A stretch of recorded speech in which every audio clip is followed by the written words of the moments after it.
नमस्कार दोस्तों, मैं जावेद अख्तर और आप देख रहे हैं रॉयल पत्रिका। राजस्थान में व्यवसायी शिक्षकों का आंदोलन लगातार जारी है। महिलाएं काफ़ी हैं, लेकिन एक महिला ऐसी भी है जो 4 दिनों से धरने पर बैठी है, लेकिन अब तक कोई ठोस सुनवाई नहीं है। प्रशिक्षकों का कहना है कि ये केंद्र सरकार की योजना है, वर्षों से तनख्वाह नहीं मिल पा रही है, महीनों लग जाते हैं सैलरी आने में। सुरक्षा की इनकी मांग है, उचित सम्मान और सुरक्षा नहीं मिल पा रही है। उनका कहना है कि राज्य सरकार जो है उनकी समस्याओं पर गंभीर नहीं दिखाई दे रही। इनका ये भी आरोप है कि जो राज्य सरकार है उनका ये कहना है कि आप हमारे शिक्षक नहीं हो, जबकि ये केंद्र सरकार की है। अब सवाल ये है कि आखिर प्रशिक्षणों की मांग कब तक मान ली जाएगी और जो इनके मांगे हैं उनका क्या होगा। इनसे बात करने का प्रयास करेंगे, चलते हैं। क्या नाम है आपका? कहाँ से हो? टोंक से। आप भूख हड़ताल पे बैठे हो, कब से बैठे हो? क्या मांगे हैं आपकी? 4 दिन से स्थायी जॉब पॉलिसी किया था। क्या कहना है सरकार का? सरकार का कहना है कि कंपनियों के थ्रू ही रखा जाएगा, नहीं करनी नौकरी तो छोड़ के चले जाओ। सीधे साफ तौर पे बोलना है कि छोड़ के चले जाओ, मतलब कोई चेंजेस नहीं करेंगे सरकार? नहीं। बजरलाल सरकार का क्या कहना, बजरलाल शर्मा का और शिक्षा मंत्री मदन दिलावर का, इसमें क्या कहना? मदन दिलावर बोलते हैं कि आप हमारे आदमी हो ही नहीं। अच्छा, तो ये जो चल रही है इससे तो सेंटर से है और डबल इंजन की सरकार है, भारतीय जनता पार्टी, ठीक है, बीजेपी की सरकार है और नरेंद्र मोदी का जो ये सपना है। उसके बाद में क्या लगता है कि नरेंद्र मोदी की बात ये बजरलाल शर्मा और जो शिक्षा मंत्री मदन दिलावर नहीं सुन रहे, कहीं ना कहीं टाल रहे हैं उनकी बात को? सर कहीं ना कहीं ये लोग बजट तो पूरा उठाते हैं, पर उस बजट का क्या करते हैं ये हमें भी नहीं पता। क्यों ये उन्हीं कंपनियों को टेंडर देते हैं जो कंपनियां 12-12 महीनों से लगा के 18-18 महीने की सैलरियां नहीं दे रही। उन्हीं कंपनियों को क्यों ये बिड में वापस ले रहे हैं? ये क्यों हमें स्थायी जॉब पॉलिसी नहीं दे पा रहे हैं? क्या वजह रह रही है, हम भी नहीं समझ पा रहे। कब तक धरना है और क्या लगता है सर आपको? अनिश्चितकालीन है, पता नहीं क्या होगा क्या नहीं होगा। क्योंकि आप भूख हड़ताल पे बैठे हुए 4 दिन आपको हो गए हैं, सरकार ने अभी तक आपसे बात नहीं करी है।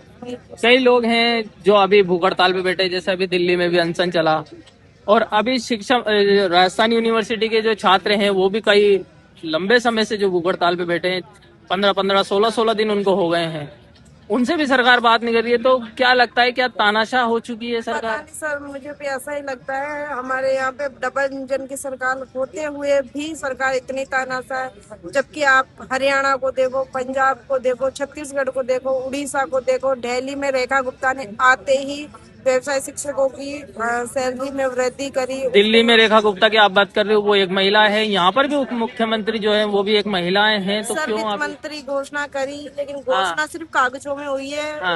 हकीकत धरातल में पर नहीं चल धरातल पे रही। कुछ नहीं हो रहा। कल सर हम शिक्षा संकुल में बैठे हुए थे, अधिकारियों ने पुलिस बुलाई, पुलिस हमें घसीटते हुए वहां से लेके गई है। बताओ ये हालात हो रहे हैं हमारे साथ कि हमें को घसीटा जा रहा है, हमको पकड़ पकड़ के इधर उधर फेंका जा रहा है। क्या हालात है। क्या नाम है आपका? मेरा नाम कृष्ण कांत सिंह रघुवंशी है। मैं अजमेर से आया हूँ। हमारे द्वारा हाई कोर्ट में भी रिट लगाई गई थी, जिसके द्वारा भी उनको कहा गया सरकार को कि इनको डायरेक्टली पेमेंट डाला जाए, इनका शोषण नहीं किया जाए, इनको कौशल विभाग बना के किसी तरह से मर्ज किया जाए। लेकिन इस डायरेक्शन के ऊपर भी आला अफसर किसी तरह का कोई ध्यान नहीं दे रहे हैं, मंत्री द्वारा कोई ध्यान नहीं दिया जा रहा है। हम पूरी तरह से प्रताड़ित हो रहे हैं। अब हमारी बहन है जो भूख हड़ताल पर बैठी हुई है, अब अंतिम चरण यही है कि हम किसी तरह से अपने देह त्याग करें और या फिर हमको स्थायी जॉब पॉलिसी में लागू किया जाए। आज किस लिए जो है धरना प्रदर्शन करना पड़ रहा है आपको? क्या मांगे हैं आप? सर जी, हमें राजकीय विद्यालयों में सत्र 2014-15 से वैश्विक शिक्षा दे रहे हैं, जिनमें बच्चों को हुनर के आधार पर कौशल बना के कुशल भारत में अपन योगदान कर रहे हैं। लेकिन हमारा आज लगातार 11 वर्ष से शोषण हो रहा है। उस शोषण करने में सरकार ने 11 कंपनियां लगा रखी है। हमें कल 3 दिन से धरना, इस शिक्षा संकुल धरना पे बैठे थे, लेकिन हमें सरकार ने ब्रूटल तरीके से हमें वहां से उठाया और हमें घसीट कर वहां से भगाया गया। लेकिन हमारी कोई मांग नहीं सुनी गई। हमारी एक ही मांग है कि भाई जो बाहर की कंपनियां हैं, जिनको बाहर के राज्यों में ब्लैक लिस्ट करके रखा गया है और यहाँ उनको आप सेवा दे रहे हैं, तो ये किस तरह का हमारे साथ न्याय है। तो हम आप हमारी एक ही मांग है और मुख्य मांग ये कि हमें इससे किया जाए। इससे करना इसलिए जरूरी है कि जब भारत 2047 में विकसित भारत बनेगा, उसमें जो कौशल शिक्षा है उसका बहुत अहम योगदान रहेगा, जिसमें मोदी जी का सपना है और उनका बहुत बड़ा प्रोजेक्ट है कि जब तक भारत कुशल नहीं बनेगा तब तक भारत विकसित नहीं बनेगा। लेकिन सरकार हमारी कोई मांग नहीं सुन रही है और हमारी बहुत सरल मांग है। और हम शिक्षक है, हमने न तो किसी प्रकार की वहां पर अशांति फैलाई, न हमने किसी प्रकार का नुकसान किया। हम शांति तरीके से बैठे थे, लेकिन वहां पर पुलिस को बुलाया गया, हमें वहां से घसीट कर भगाया गया। हमारे दो साथी भूख हड़ताल पे बैठे थे, उनको भी घसीट करके निकाला गया। तो लोकतंत्र भी किस प्रकार का न्याय है? तो जो भूख हड़ताल में बैठे थे वो साथी भी आपके साथ हैं? हाँ, वो साथी भी हमारे साथ ही है। और कुछ साथियों को हमारे कल पुलिस पकड़ के लेके गई थी, हम रात को 12 बजे तक उनको छुड़ा के लाए गए। हमारी सामान्य मांग है, हमने वहां पर किसी प्रकार का कोई अन्याय नहीं किया। लेकिन अब आप एक जो जिम्मेदार लोग हैं और शिक्षा मंत्री हमारी बात तक नहीं सुन रहे। हमारा लेटर हमने कई बार दे रखा, हमने 82 विधायकों का लेटर लिख रखा है, जिसमें लिख रखा है कि भाई आप स्थायी पॉलिसी लागू करिए। यदि आप स्थायी पॉलिसी नहीं लागू करेंगे तो कैसे बच्चों का कौशल होगा? और वर्तमान में हमें बार बार टेंडर प्रथा से हटा दिया जाता है। जब चाहे कंपनी हटा देती है, न हमें समय पर वेतन मिलता है, न हमारा मान है, न हमारा सम्मान है। जब आप शिक्षकों का मान सम्मान नहीं बढ़ाएंगे तब आप कैसे किसी से शिक्षा देने के आप समझोगे? और हमें जैसे प्रकार से बेदखल किया जा रहा है, उसके पीछे हमारे साथ लाखों बच्चे हैं जिनको हमें अपने स्किल्स इस प्रकार की शिक्षा देते हैं। हम बच्चों को पढ़ाते हैं, पढ़ाने के साथ साथ उनको प्रैक्टिकल भी करवाते हैं। जैसे कि मैं ऑटोमोटिव पढ़ाता हूँ, तो जो विद्यार्थी इंजीनियरिंग सीखता है वो बच्चों को मैं 9वीं 10वीं 11वीं 12वीं में सिखाता हूँ। जैसे कि इंजन है, इंजन किस प्रकार से खोला जाता है, कितने उसमें पार्ट्स होते हैं, सारी चीजें में सिखाते हैं। तो भी हमारा मान सम्मान नहीं, आखिर क्यों नहीं हमारा मान जो सम्मान? बच्चा ग्रेजुएशन के बाद करेगा वो आप लोग पहले ही स्कूल में हाँ, जैसा कि अब मेरे जैसे कि इंजीनियरिंग कर रखी है तो हम 4 साल में 8 सेमेस्टर सीखते हैं। तो यहाँ भी 4 साल में L1, L2, L3, L4 के आधार पर इनको डिवाइड कर रखा है। उसी हिसाब से हम बच्चों को इंडस्ट्री विजिट करवाते हैं, उसके हिसाब से हम बच्चों को 15 दिन OJT करवाते हैं, उसके बाद हम बच्चों को गेस्ट लेक्चर सिखाते हैं। सारा वो हमें कंपाइल करके चीज सिखा, जिससे बच्चा स्किल सीख सके और आने वाले समय में रोजगार प्राप्त कर सके। लेकिन सरकार चाह नहीं रही भी आप रोजगार करो। हमें वर्तमान में इस प्रकार की स्थिति है कि जब चाहे डस्टबिन की तरह फेंक देते हैं, जब चाहे हमें उठा लेते हैं। ये कौन सा तरीका है? क्या ये लोकतंत्र का तरीका है? हम वो शिक्षक है जो फर्स्ट ग्रेड की तरह बच्चों को पढ़ाते हैं और हमारे पास इतनी बड़ी जिम्मेदारी है कि कभी कभी वहां पर राजकीय विद्यालय में कोई मैथ का शिक्षक नहीं होता है, कोई साइंस का शिक्षक नहीं होता है, तो भी हम बच्चों को पढ़ाते हैं। हम इस प्रकार का कार्य करें तो हमारे साथ न्याय क्यों नहीं हो रहा है? क्यों नहीं हो रहा? हम ये सरकार से पूछ रहे हैं। क्या हम कोई बाहर के हैं? क्या हम कोई पाकिस्तानी है? क्या हम कोई आतंकवादी है? बार बार हमें उठाया जा रहा है, बार बार कंपनियों के नाम से हमें डराया जा रहा है। कल हमें एक व्हाइट पेपर पकड़ा दिया कि भाई आपका 20 दिन का एक्शन होता है और न उसमें कोई तारीख का मेंशन है। हमने बोला कि हमें वेतन दीजिए, वही कंपनियां जो 21 पहले थी वही वापस आई है। तो भाई हमारा न्याय क्यों, हमें क्यों नहीं मिल रहा है आखिर न्याय? क्या हम आपके नागरिक नहीं? क्या हमने आपको चुन के यहाँ पे नहीं भेजा? क्या आप जिम्मेदार व्यक्ति नहीं हो? इस जिम्मेदारी से आप पल्ला कितना झाड़ोगे? क्या आप मोदी जी के सपना को चकनाचूर करना चाहते हो? यदि चकनाचूर करना चाहते हो तो योजना को बंद कर दीजिए, हमारा शोषण बंद कर दीजिए। हमारी एक ही मांग है, इससे जो पॉलिसी की लागू की जाए, जिस प्रकार से हरियाणा में कर रखा है, दिल्ली में कर रखा है, मिजोरम में कर रखा है, पंजाब में कर दिया, तो राजस्थान में आखिर क्यों नहीं हो रहा है? क्या लगता है आपको सरकार जो है आपकी बात सुनेगी, मानेगी आपकी बातें? सर नहीं मानेगी तो बनाएंगे। कितने समय से जो है आप प्रदर्शन कर रहे हैं और कब से जो है ज्ञापन वगैरह दे रहे हैं? सर हमारा आज चौथा दिन है प्रदर्शन के लिए। अच्छा। हमने ऐसा कोई मंत्री, ऐसा कोई विधायक या कोई नहीं छोड़े जिनके पास हमने हमारी समस्या नहीं बताई हो। और उन्होंने हमें जॉब सुरक्षा के लिए उन्होंने ये भी कहा है कि हम मुख्यमंत्री जी को लेटर लिखेंगे, शिक्षा मंत्री को लेटर लिखेंगे। और शिक्षा मंत्री है सर, वो तो बात मानने को ही तैयार नहीं है। और सर एक बात ये बताइए, जब शिक्षा नीति में पहले नंबर पर स्किल शिक्षा को रखा गया है कि ये व्यवसाय शिक्षा सबसे पहले नंबर पर रहेगी, तो फिर सर ये मानने को तैयार क्यों नहीं है? जब व्यवसाय शिक्षा इतने अच्छे प्लेटफॉर्म पे है। और सर जो आने वाले बच्चे हैं, आप हमारे बच्चों से मिलिए, स्कूलों में जाइए और उनसे व्यवसाय शिक्षा जो बच्चे प्राप्त कर रहे हैं वो उन जितने भी बच्चे हैं उनमें से अलग दिखेंगे आपको। एक उनका अलग लेवल है और उनका जो उनमें एक आत्मविश्वास है सर, वो तो आपको देख के पता लगेगा। हम ऐसे कैसे बता सकते हैं? जो बच्चे उनको एक ही है कि हम कभी बेरोजगार नहीं रहेंगे। सर पर ये बताइए आप, हम उन बच्चों को तो हम तैयार कर रहे हैं, पर हमारा हमारा भविष्य कौन बनाएगा जब ये शिक्षा मंत्री हमारी बात नहीं सुनेगा, ये अधिकारी हमारी बात नहीं सुनेंगे? और दूसरी बात ये है सर, जब ये लोग नहीं चलाना चाहते तो इसको बंद कर देंगे।